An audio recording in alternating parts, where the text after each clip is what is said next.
morning, everybody, and welcome to day 3 of the NHS Project Futures Festival 22.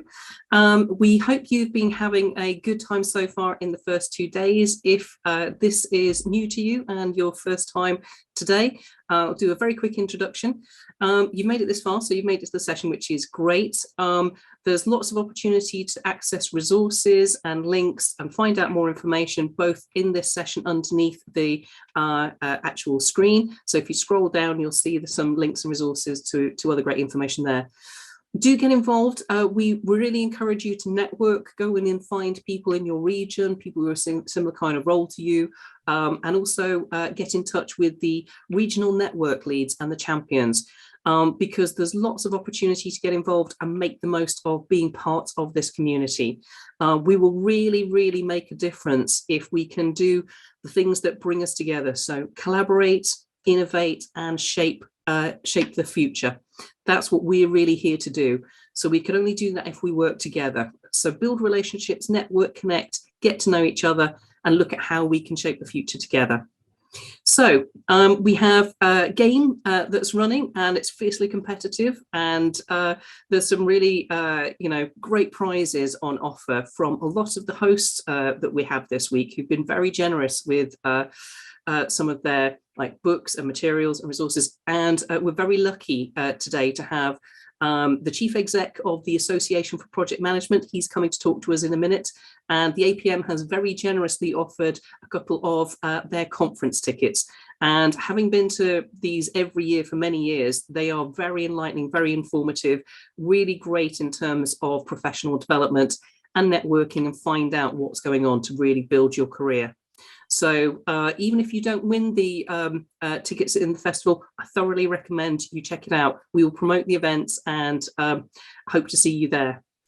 So without further ado, let's get into the day. That we have a full packed day for you today, some really fantastic speakers, and setting us out on the direction of travel for the future is Professor Adam BODDISON from the Association for Project Management, here to talk about the direction of travel for the profession. Thank you, Adam. Thank you very much, Joe, and thank you for inviting me to speak today. It's a real pleasure to be part of this event. The project profession community is obviously absolutely central to all the work we do at APM. We want to be here to advocate for the profession, to support the profession, to be with you at every stage of your career, really. And what I wanted to do today were 3 things, really. One is to give you some insights into just the range of activity and support that APM offers. Some of you will be members of APM already. If you're not, why not? That should be an immediate action after today.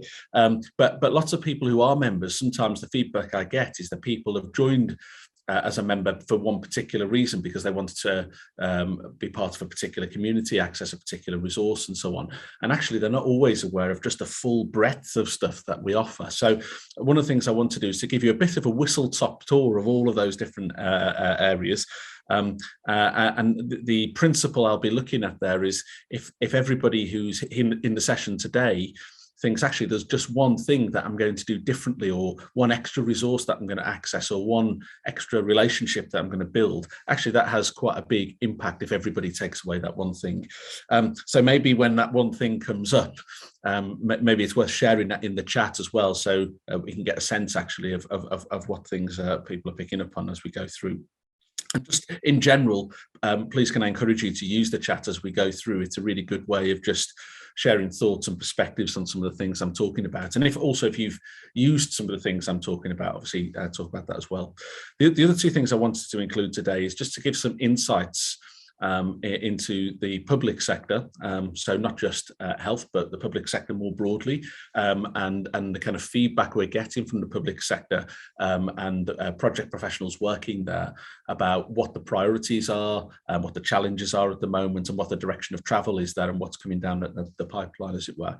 But then also kind of the juxtaposition of that with what's the equivalent communities in the private sector are looking at and what their challenges are, because I think one of the things we're seeing is more movement movement actually of the profession between those areas.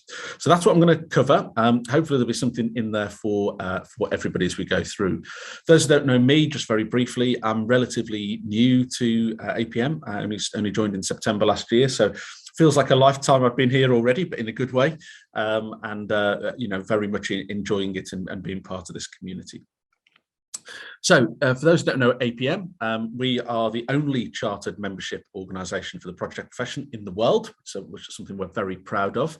I always say there are kind of 4 key reasons why anybody joins a professional body, either because it's mandated, it could be because it helps in terms of career development and so on. It could be because it provides resources and support to help you do your job better on a day-to-day basis, or it's about part of being having access to that kind of professional community of peers, and in reality it's probably a combination of all 4 of those in different balances. So we offer all of that, and as I say, if you're not a member already, I absolutely encourage you to do so. Now, we've recently launched our new strategy, I'm not going to go through all of this here because you'll get the slides afterwards and you can look at this in your leisure, but I might just look at the vision and mission at the top there. We want to really get to a point where all projects succeed, and it's quite interesting. We had quite a bit of debate about, is it realistic to get to a world in which all projects succeed, particularly when we think about the fact that that we take those principles of learning lessons and applying them going forwards and so on. But actually that as a vision, I think is really powerful, because the underpinning principle around this is that when projects succeed, society benefits. So in respect of the public sector, if we were able to make sure that every project that was publicly funded was able to perform 1% better, 1% more efficiently, save 1% of the budget, for example, actually that's a lot of public money that can go into other areas of which there are great demand for funding. So actually society does benefit when we get projects right. And how do we do that? It's by the second point here, advancing the science, theory and practice for project and program management. And again, it's that public benefit piece there. So it's our 50th anniversary this year, so there'll be lots of exciting things going on this year. One of the things we're looking at is actually looking at, over the last 50 years, trying to identify 50 projects that really stand out, that are really kind of worth reflecting on. And I can't reveal what any of those are at the moment, but it's definitely something to look out for. We've had a panel of expert judges looking at that, and I think it's going to be a real interesting read for people when it comes. Okay, membership, we've got lots of different levels of membership, starting with kind of free student membership, through to associate membership for those who are early in their career, full membership for those more than 5 years experience, and then really those who've really made that significant contribution to the profession are fellows. And the reason we have all of those different grades is because we want to kind of support the project professionals all the way through their career, not just, so it's a relational kind of journey rather than the kind of transactional relationship in that sense. So we want to be there with you, as I say, every single step of the way. Lots of qualifications we offer to support the kind of knowledge development side of things. So we've got at the very basic level the project fundamentals qualification, then we've got the project management qualification, which I think is quite a tough qualification in some ways, but it's really valued by the private sector in particular. And then we've got the project professional qualification, which is one of our premium qualifications there.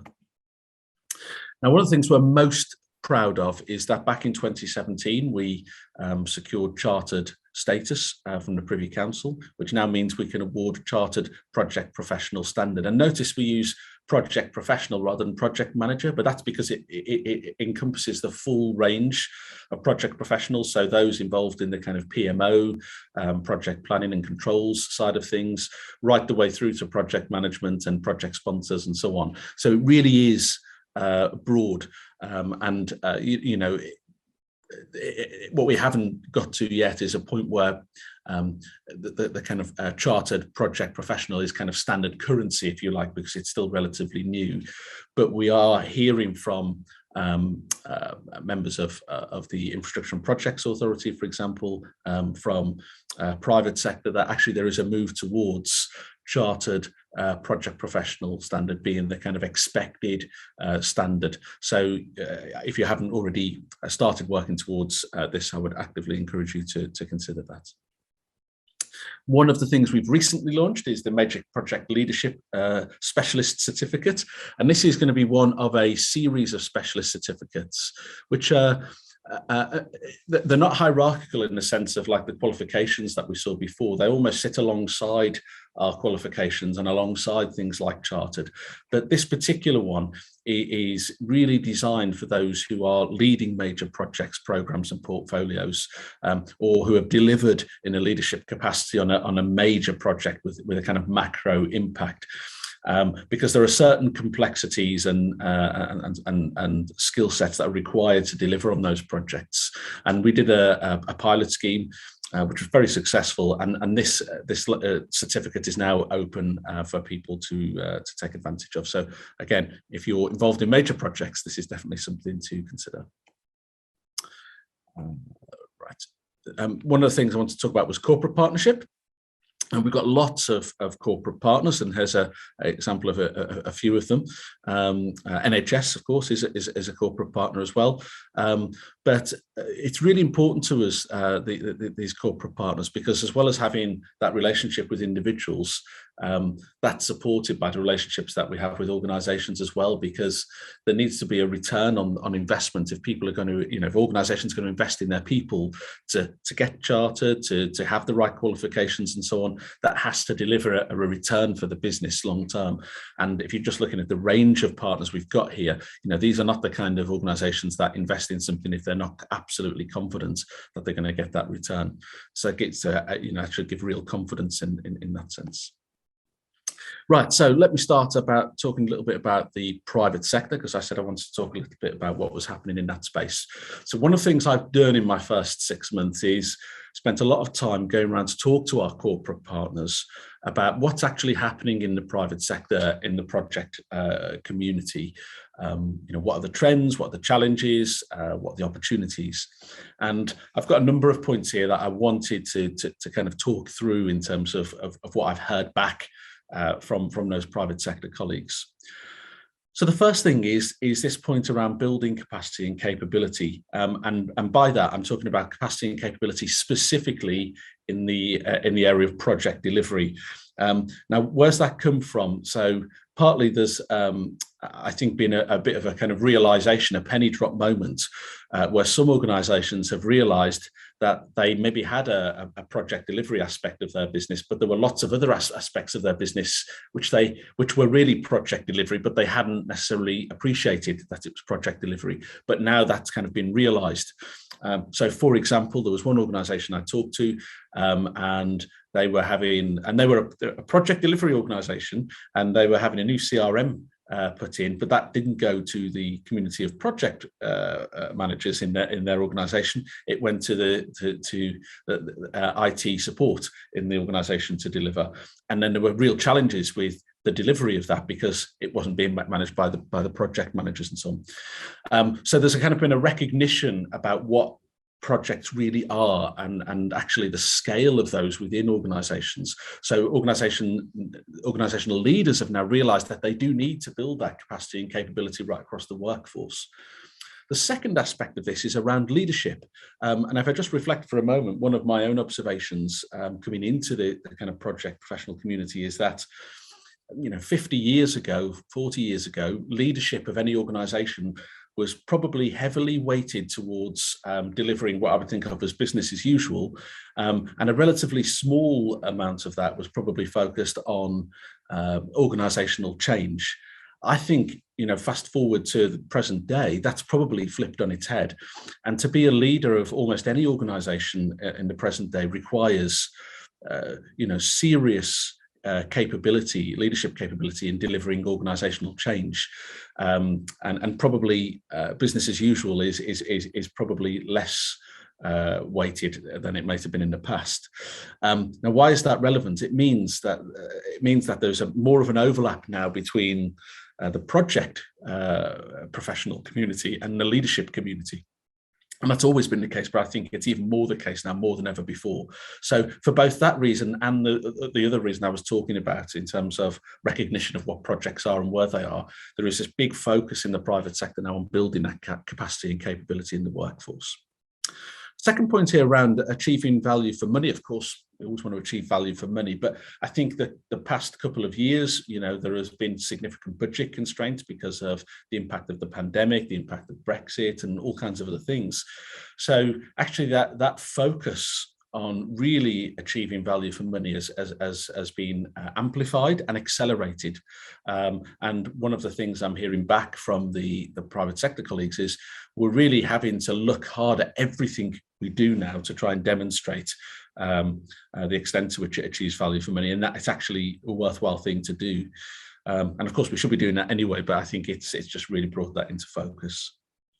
Leveraging of technology, of course, I think, again, partly because of COVID, I think the kind of acceptance of the general public in terms of embracing technology and their confidence with using technology is really increased over the past couple of years. Just for example, the conference that we're having today, if you tried to run this conference in this format 3-4 years ago, there would have been lots of people who were unsure about either delivering in the way that I'm delivering now or attending this type of conference, whereas now it's almost second nature in lots of instances.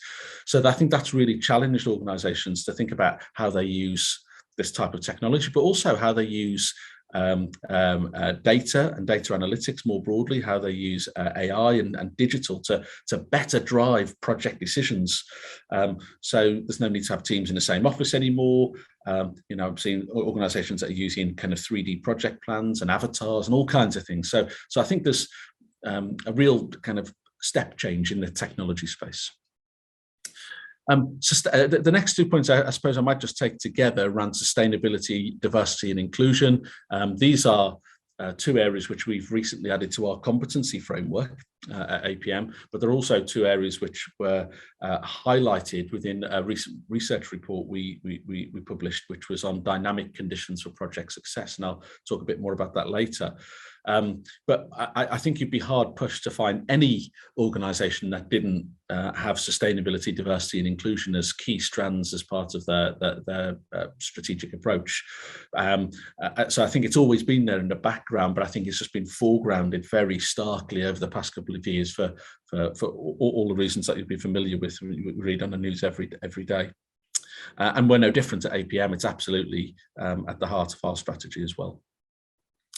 The skills shortage, there's 2 elements to this. So one is this recognition that we are going to need something like 88 million project professionals. So the International Project Management Association published a report which talked about we're going to need 88 million project professionals in the next 10 years or something. That's a serious number, and we're not there yet. So we need to find these people and we need to obviously upskill them. But I think there's also an element of this which is about embracing the new methods of actually upskilling people. So apprenticeships, for example, huge focus on apprenticeships at the moment, and making sure that we actually almost grow our own within the private sector. So that's something that's being looked at. I put at the bottom a kind of war on talent, and it's probably worth talking about that in the context of the skill shortage. That is a phrase that one corporate client used with me in saying that actually there's a lot of movement between organisations at the moment because there is such a demand for really high qualified project professionals. So it's a bit of a kind of candidates market as it were at the moment, and some of the private sector companies are struggling actually to recruit really high quality project managers and to keep them. In terms of external benchmarks, I mentioned Chartered before, but you've got companies like Shell, like Jacobs, who we work with, who are really kind of setting out the expectation that just like you wouldn't take on an engineer to build a bridge if they weren't properly qualified and properly recognised by their professional body. You shouldn't do that for any project because they are big investments. So that's kind of happening more and more in the private sector now. And then lastly, just this thing around behavioural competencies. So there are things like leadership, around getting things done, ability to deal with stakeholders and so on. They were always there, of course, but again, they've really come to the fore over this past couple of years in terms of the value of competence and competencies over maybe just the kind of knowledge side of things as well. So that's the private sector. Looking at the public sector, so a number of things. So obviously the public sector is kind of synonymous, unfortunately, with projects that have seemed to have failed somehow on the kind of the triangle of time, cost, quality, and so on. And I think that's a media challenge. And one of the things we're trying to change as a professional body is that we don't just hear about projects when they've gone wrong, which is what we read in the media. We want to hear about projects that have gone well. And there are actually lots of them. The vaccine task force is a really good example. That's why I put that here. That was absolutely phenomenal in terms of both the ability to do it in the first place, but also the impact of actually getting that project to be so successful. And actually, just last week, the National Audit Office released a report into the rollout, which is the one that's on the screen here. And that's actually identifying actually some of the factors that led to that successful project. The National Audit Office have also published this other report as well, which is about delivering programs at speed, and in particular, it's looking at when is it appropriate to deliver a project at speed. And essentially they say, well, look, there are two situations, either in an emergency situation like the pandemic and so on, or when you've got something with a really fixed external deadline that can't be moved, like we've got to deliver when we delivered the Olympic Games, another very successful project. But aside from those types of situations, really what the key message coming through this in terms of lessons learned and lessons applied was actually delivering programs at speed unnecessarily probably introduces an unnecessary level of risk, would be my summary. Yeah, that's that. Now, a couple of recent research reports that we've published, which are worth looking at if you haven't seen them. So I mentioned before dynamic conditions for project success, and I might just tell you about that one. That's essentially identifying the specific conditions, and they're all listed here, that lead to project success. And it was really interesting that sustainability, as I say, and diversity came out very strongly through that as actually being conditions for project success. And that piece of work has been very well received by those who are working in both the public and the private sector. So if you're not already familiar with that work, it's well worth having a look at. And in the area on the conference website, we've got links to all of the things I'm talking about. So whether it be the research reports or the membership and so on, you'll find all of that. If you have actually read this research report or engaged with it at all, and you've got any views or comments on that, please do share them in the chat as well, because it'd be interesting to know how that's impacted on your particular work. The other one, of course, was understanding agile in project management, and this is agile with a capital A rather than a small a. And I think agile's obviously been around for a long time in a sense, but it's particularly in the IT space. But I think the way in which agile is being used, not in a kind of totalitarian way, but actually that some of the principles of agile being used alongside some of the broader principles of project management is quite interesting. And for those who and maybe not 100% sure about what agile is, or maybe they're using some of those principles or not, this was a really user-friendly piece of work that we did around really just understanding what agile is, what it isn't, but busting a few myths in that sense. And most of the people I know who've read this have said, actually, we are using some elements of agile already, but we didn't realize that's what it was. And in some instances like, for example, research and development, agile is, absolutely ideal. In other instances, it's completely inappropriate. And it's trying to understand when is the right time to use agile and when it isn't. But that's a really interesting piece of work if you want to look at that. But just in terms of research in general, we commission a lot of research, and then those two I've just showed you are not our only research reports. We have research fund series, we've got research summaries, commission research, thought leadership papers, so lots and lots of things going on. And another one you can see a picture of on there is the golden thread research, which really tried to unpick, if you like, where project managers are in businesses and how many of them there are. And it talks about, for example, accidental project managers, so people who were working in project roles but hadn't actually realized it. And this is one of the things that led to some of those private sector realizations that I talked about earlier on. Just in terms of other things that are very recent, so we had our Festival of Education and Research, which happened in February this year. If you missed it, don't worry, it happens every year, so you can come to the next one. But that's a real celebration of all that's happened in the project profession in terms of learning and research over the past year. And actually that is still available online, so you can still access some of that if you want to. The other thing on here, top left here, is this getting started in project data. And I think Jo, who introduced me today, both she and I have been involved with the with Project Hack and some of the kind of working around data analytics and big data and AI and so on. So there's lots of things happening in this space, but this particular report, Getting Started in Project Data, is really a kind of introduction, I suppose, to all things data, and it's very user-friendly as a report. And I've had a couple of organizations come to me and said, look, Adam, after reading this report, this has fundamentally changed the way in which we use data in our organization, and in some ways fundamentally changed their business model altogether. So it's been a really powerful report in terms of the step change that's had. And you know, I talked earlier on about what's the one thing you're going to do differently. It might be that it's one of these reports that you think, actually, that's the thing that we're really interested in at the moment. Is it worth looking at that? And then the one on the right here is just around the Sustainable Development Goals 2030, and actually using inclusive storytelling around sustainability on those. And it's from a colleague at UCL who has taken a really innovative approach to this piece of work, and again, feedback's been very, very positive on that. We run a lot of events as an organisation. So this picture here is from our awards ceremony. Nominations are open for putting people forward for awards. So if you think you've got people who are worth putting forward, please do. We also have branches and specific interest groups covered in a whole range of different areas. So if you're a member but you're not already signed up to any of those things, please can I encourage you to do that.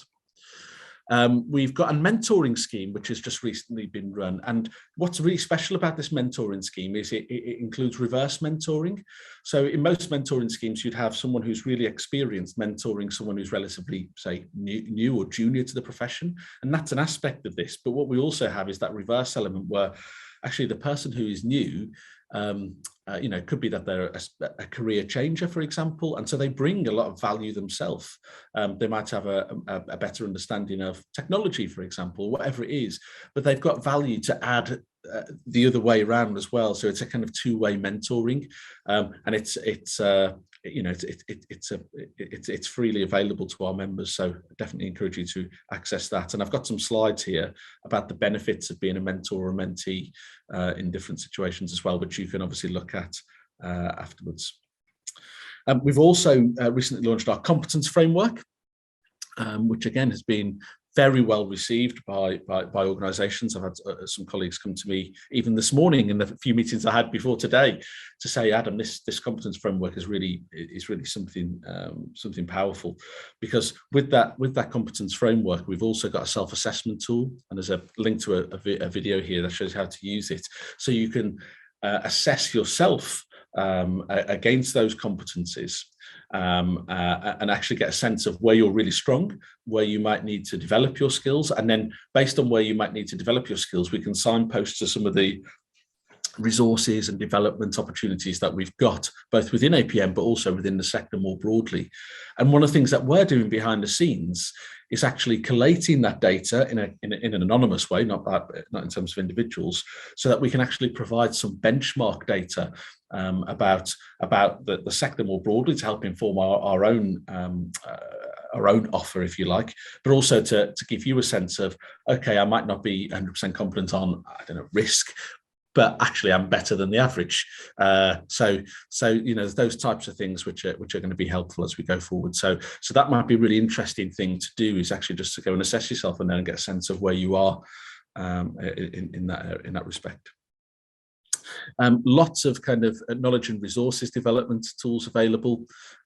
So we've got APM Learning, which is a kind of online platform which has got webinars and CPD and articles and so on. And it's really interesting. So some of the other professional bodies that that kind of work in this space, when I talk to them, one of the things I hear is, Adam, well, we charge for our membership, and then we also charge for all of these add-ons, which are to do with kind of webinars and everything else. Well, we don't do that. We actually say, once you're a member, you get access to all of this, and the webinars and the online learning in particular has been very positively received. So well worth having a look at those if you're not familiar with them already. We also have our magazine, Project Journal, which is pretty broad actually, and it looks at projects not just in construction, telecoms, engineering, but right across the piece. I read an interesting one in there from the fashion industry, recently. So lots of different things in there, and the particular edition you can see on the screen here was to do with a colleague who'd actually shifted completely between different sectors on the principle that actually the fundamental basics of project management are transferable between sectors. And there's a really interesting article on that. We've got lots of publications, so we publish a lot of books. We have obviously our body of knowledge, but there are a lot of publications that are worth looking at as well. And podcasts. I've got one coming up actually with the chief exec of HS2, talking about the importance of having high qualified project professionals on these kind of mega projects, if you like, and how that fits in with the overall plan in that respect. As I say, we want to be with you on every stage of your career. So you, on the website there, you can see the jobs and careers there, and it talks about that. But one of the things we do on that jobs and careers site is actually share from our corporate partners, of which the NHS is one, opportunities in terms of promotion and development opportunities. And we post jobs on there from our corporate partners. So again, if you're looking to progress, worth keeping an eye on that to see what opportunities there may be.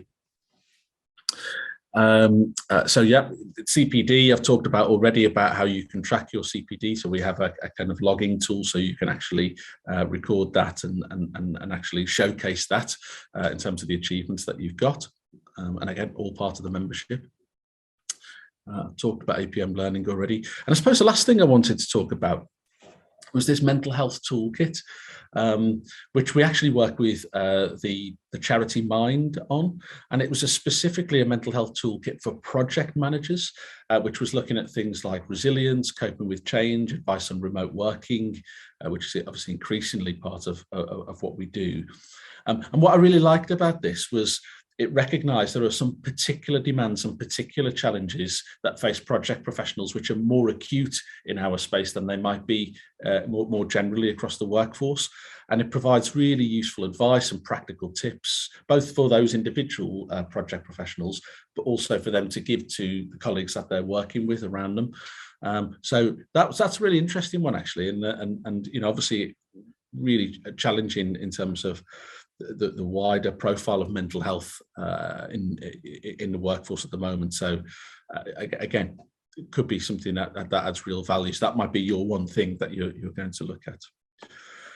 So reflecting on what I said at the beginning, I said, what will be the thing that you do differently? I said, I hoped everybody would identify from today at least one thing that they would do differently. So if you haven't already shared in the chat what that one thing is, what's the resource that you're going to go away and look at?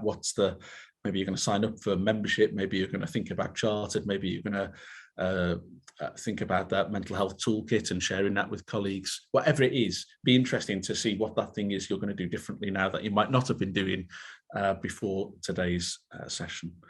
So that was a bit of a whistle-stop tour. I've covered lots and lots of things there. We're going to move to questions now. So, Joe, I think you're going to facilitate this bit. Yes, and thank you, Adam. That was fantastic. A really great insight into so many different elements and lenses in the profession. Just a couple of reflections there. I think there was so much content, but what was interesting was looking at the public sector challenges and reflecting that actually we have the private sector challenges, and reflecting we have pretty much exactly the same challenges in the public sector. And there is a bit of a kind of war on resources going on in the NHS, which is creating a bit of instability where people are moving from organisation to organisation because there aren't enough to go around. So we're doing what we can to support the profession to develop. So we've got the apprenticeship programmes and obviously the support to develop through the capability framework, which is, and then promoting things like the chartership so that we can really build that capability. But we're also looking at a graduate program as well to support the pipeline of people coming in, so we make it a desirable profession within the NHS. Yeah. It's interesting, isn't it? Because sometimes when I talk to public sector colleagues, they sometimes make the point that they have to deal with the impact of, say, political influence, and it has a particular impact on them because they're in the public sector. But actually, when I talk to those in the private sector, they're not immune from that because they're often in the supply chain for publicly funded projects. So when you say that there are those kind of synonymous challenges that exist across both, and also synonymous opportunities, I absolutely agree with that. Yeah, no, absolutely. And I think the APM has been fantastic in terms of looking at connecting partner organisations working within healthcare, working across the public sector, and bringing different perspectives together. Because, if we're all dealing with the same issues, then we can all benefit from sharing the learning. So we've got a few questions okay. And people have been putting in the comments that the things that they're going to do. Somebody said in the questions that the one thing they're going to do is to use the self-assessment toolkit to see where they're at. Yep, great. We've had comment from Sarah who said that thank you for promoting the APM webinars, because she's been attending a great session on opportunity framing last week. There are lots of fantastic APM events, so we will promote those to you, but also get registered on the APM website and get that information directly. Then you don't miss out on anything. And Joe, I think it's also worth just flagging the fact that one of the things that our two organisations are trying to do is to really look at how we can make the APM offer very specific for colleagues working in the health sector. That's going to be a big strategic focus for us.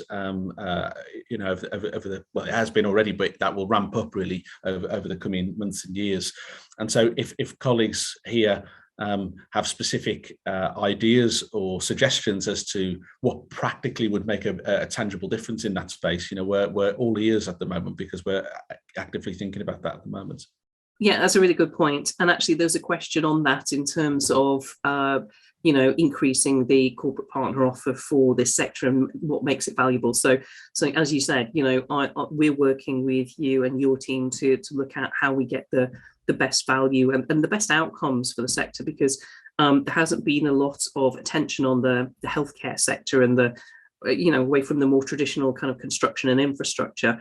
Yeah. But there is so much opportunity and potential. There is, and there's a part of me that says, well, look, you could make the argument that when you look at project professionals, the principles are the same, almost irrespective of the context, and to a point, that's true. But actually, there are some things which are very sector specific, or and so on. So I think there's more that we can do in that space to really support support this sector specifically, and that's definitely a priority for us. Yeah, we're much more people focused, and it's much more foggy environment and much more complex environment for a lot of transformational and improvement and service improvement kind of change. So that's a whole area to develop. We've got a few questions and sure. Let's sort of dive into those. So we've got a top question at the moment is, project profession isn't very visible to other professions. What is the APM doing to raise the profile of the profession? Yeah, really good question. And again, it's one of my own personal priorities coming into APM as well, was to raise the profile of the profession. So there's two aspects to this, in my opinion. So one is around kind of public affairs and public relations, which is we need to be the kind of go-to organisation when the government's thinking about actually how do we increase, project capability right across government. What they'll do at the moment is, if it's a construction thing, they might go to the construction professional bodies. If it's they go to the specific professional bodies. And what's hard about APM is that it's obviously pan-sector. So it's how do you make us the go-to kind of organisation, not exclusively, but as part of that wider discussion. And so that's our public affairs work, is very much going to focus on making sure that we are part of those conversations. And one of the things we're looking to do, for example, is to set up an all-party parliamentary group on the project profession, which would be kind of pan-sector and obviously cross-party by definition.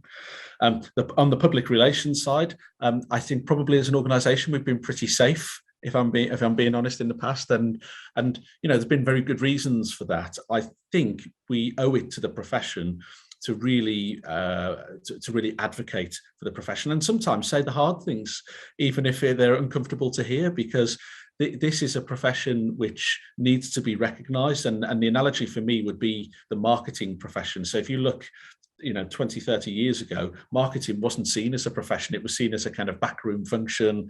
And leadership would make a decision, and then, the marketers would kind of be tasked to, roll it out or make it happen. That's not the case now. Marketing is seen as a profession in its own right. And you've got, chief marketing officers, they're driving strategy in organizations. That's the kind of journey I think we're on. So we need to be absolutely recognized. How do we get there? For me, it's a focus on leaders. And I come back to that point I made before, my hypothesis about organizational change and so on. There is a good reason now for leaders to want to engage with our profession in a way that's probably more true now than ever before. And so we need to capitalize on that opportunity. And if we were in a position where every leader of every business in this country understood the project profession as a profession in the same way they understand HR, finance, and marketing, then that would be a game changer for us. So that's one of the ways in which we're going to achieve that. Yeah, no, absolutely. And I know that the Infrastructure and Projects Authority is keen to get chief project officer roles in place that have that visibility. And I think there's work we need to do within the NHS to raise awareness of the profession. And it might be an opportunity for us to look at how we engage senior people and what value we could add. Yeah, it's interesting, isn't it? Because lots of organisations, when they're thinking about organisational change, they might have somebody who's, let's say, a chief transformation officer or something like that. But it's often a kind of almost a transitory type role. They come in, deliver something, and then go out. But the reality is, of course, that organisations are going through change all the time. So it becomes a kind of permanent requirement in the C-suite, in my opinion, these kind of chief project officers. Absolutely. And being a portfolio manager myself and seeing what happens year on year in terms of the programs that come and go, one of the things that I think is a critical risk is that where projects exist in isolation, they don't necessarily see the impact they have on other parts of the system. And what I see is one delivers and you go, yeah, we delivered that. But then they've sowed the seeds for a bit of a crisis elsewhere. And suddenly you see the next wave come through. Oh, we need to fix this problem now. And it sort of generates the next level of issue that then has to be tackled. So being able to look at it from an organizational perspective, in terms of the whole content of the investment portfolio, but also looking at it historically to say, actually, what's the impact of what we're doing and how do we minimize the negative impact and maximize the outcomes? I think that's a huge area for growth potentially. Well, there's lots for us to do, Joe, but we're on the case. So a couple more questions. We'll squeeze these in before we end. Go for it. So one of the things, there's a question about how do we ensure that we don't keep delivering at speed? And I think what we're talking about here is crisis management. Having had 2 years of crisis management, people have got the expectation that projects can be delivered instantly. So as you mentioned, it's become almost the norm the last couple of years. But it creates opportunities for error, and possibly due to fatigue. And I think their mental health toolkit was a really great addition. How should managers be challenged when they ask for a project to be delivered at speed? Yeah, I mean, for me, it's the whole kind of Simon Sinek, always start with why. Why does it need to be delivered at speed? And I think, as I say, the key thing I took away from that National Audit Office report was that there are only really two good reasons to deliver a project at speed, and they're basically things that are outside your control. So if you've got the choice to actually take the time and get it right, why wouldn't you do that? Why would you put unnecessary risk into a project? And I think they're the kinds of questions that we really need to be asking. I've long been an advocate of take a bit longer and get it right, rather than rush it and then you spend the next 20 years trying to make it right. Yeah, no, absolutely. I think that's a really, really key point, and one we can all take away and perhaps use with those senior managers when they mention it. So there was a question around the tensions between project delivery and BAU, and so business as usual, and that sort of integration. What's your thoughts on how we could do that better? I think one of the challenges there is that the two aren't necessarily mutually exclusive. There's a kind of transition from one to the other. So if you could draw a neat line and say, well, this is BAU and this is organizational change, it'd be easy, right? But the reality is it kind of slides from one to the other rather than switches from one to the other, if you like. So I think in terms of how we do it better, I think it's having an explicit focus on the transition from one to the other, and that's probably potentially a separate strand of the project work. So you've got somebody that does the organizational change, you've got another group that does business as usual, but you may need to have a specific team that actually focuses on the transition. And again, I think from our perspective, we think of those as the change managers and building change management capability to do that work. Agreed. And we've got some speakers on that this week who I think, and bringing those teams together to work collaboratively on that whole plan and solution is perhaps a good way. That's the kind of key questions, but I think there's a couple of comments, and you asked about what people are going to take away and what they're going to do from this. And we've got comments about they're going to look at the mental health toolkit. Thanks for sharing. That's a really great resource. Really interested in chartership and starting that journey. And I think there's something that we can do about putting on maybe a lunch and learn for members to come and find out what the process is. I know you do them anyway, but it might be an opportunity to promote those to the community and get them to find out more about it. Having been through it myself and successfully achieved it, it's great to be able to share that with others.